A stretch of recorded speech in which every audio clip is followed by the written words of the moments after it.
మనల్ని మనము సరి చేసుకోకపోతే, మనల్ని మనము బాగు చేసుకోకపోతే, మన జీవితాలు మనం కట్టుకోకపోతే, ప్రియ సంగమా, దెబ్బ ఎలా ఉంటదంటే ఒక దినమున లేవలేమి కింద పడతాయి.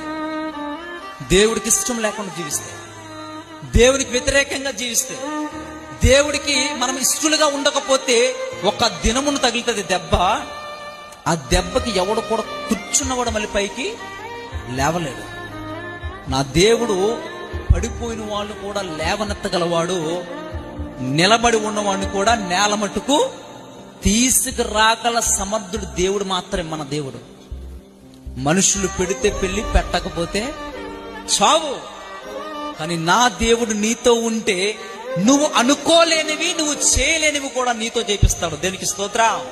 నీవు మునుపెన్నడు చేయని కార్యములు కూడా నా దేవుడు అనుకుంటే బలహీనులను కూడా బలవంతుడిగా చేయగల సమర్థుడు మన దేవుడు.